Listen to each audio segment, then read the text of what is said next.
We are experiencing a bit of a heat wave where I live, so I am cooking, not literally, figuratively, but today's class is also about literally cooking and simple adjectives that you can use to make your writing and speaking more descriptive. I'm also going to throw in some easy and very effective barbecuing tips if that is something that interests you. Stick around.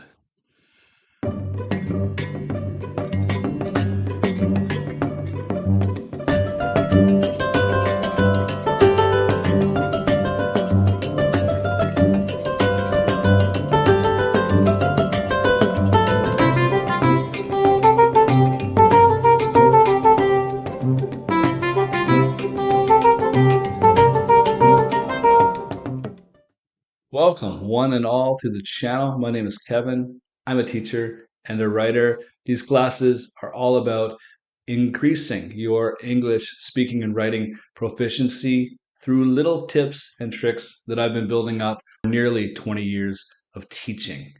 A lot of the things we do focus on details. And I think if you keep things simple, but you build up your points, so instead of saying, I'm interested in, or my hobbies are swimming, going to the movies, reading books, skydiving, and sculpture, we just pick maybe one of those hobbies and we build up a few reasons why we like it, what skills it might help us with in life or physically, mentally, and why we're passionate about it. And just overall, like everything we do here, we're trying to give our strongest reasons.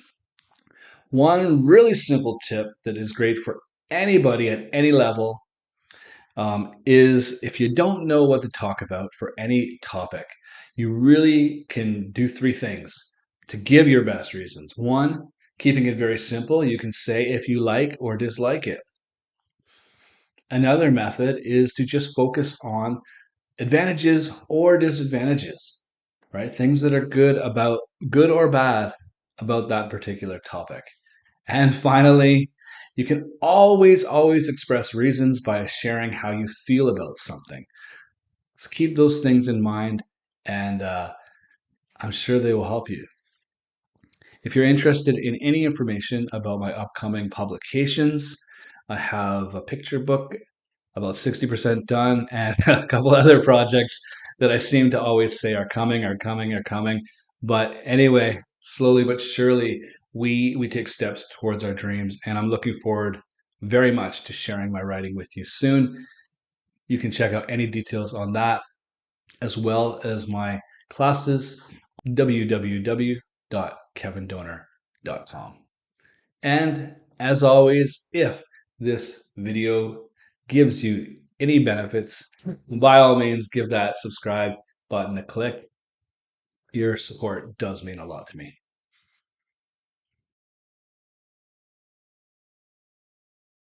So let's get right into things today. It's a very simple vocabulary, but again, we're just working with some details on how to describe making the dish. So when we talk about a kind of food, we often need to include the adjective that describes how it is cooked.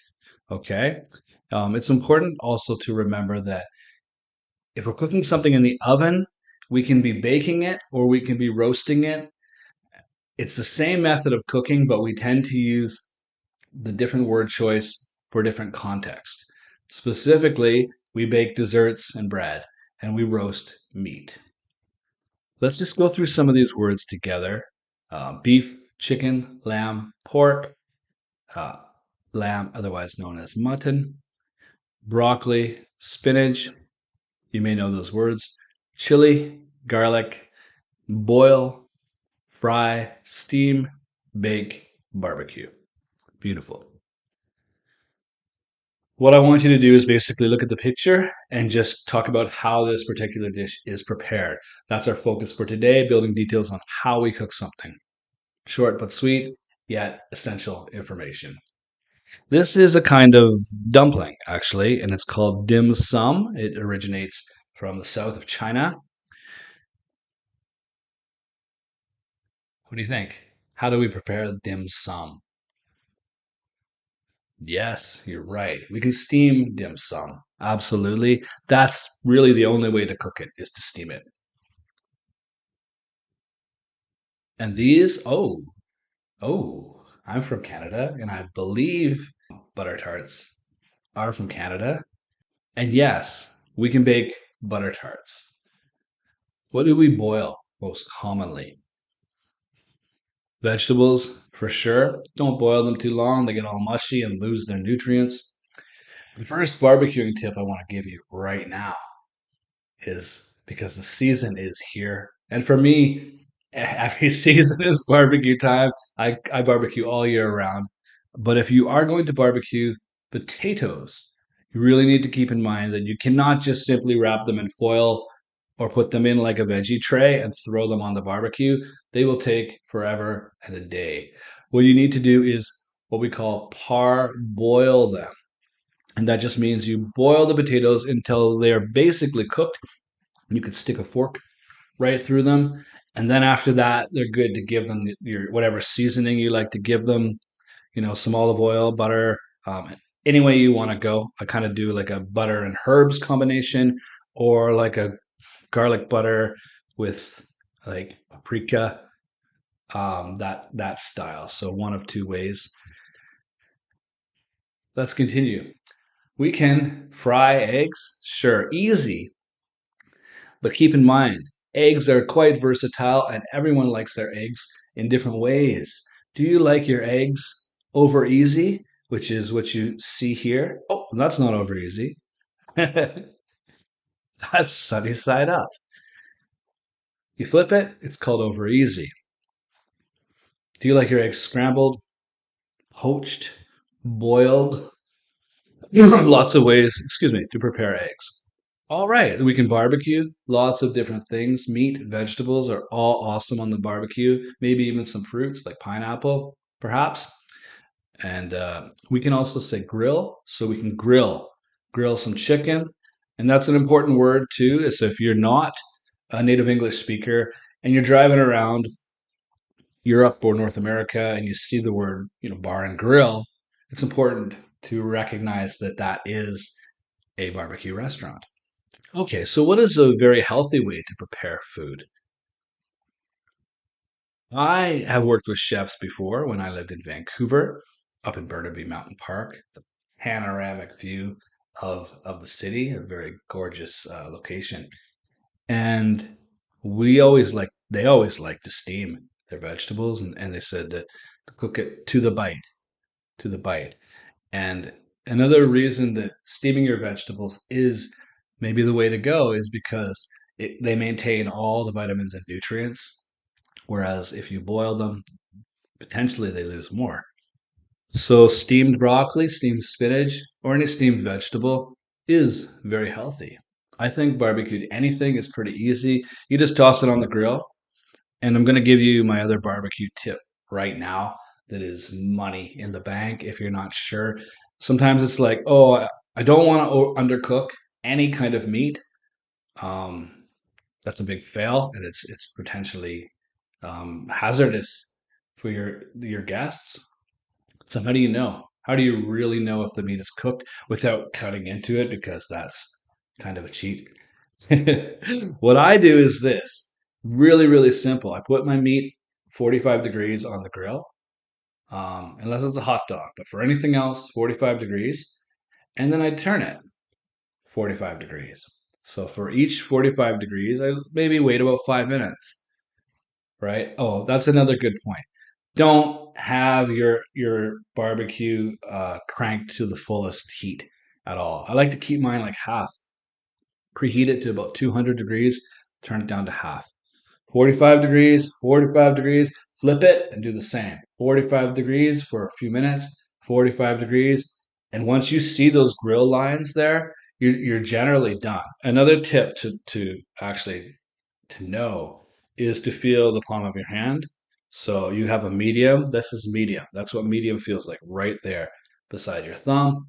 And medium rare right there. That's exactly another way to know how your meat is cooked. Only steak, you'll be doing medium or medium rare.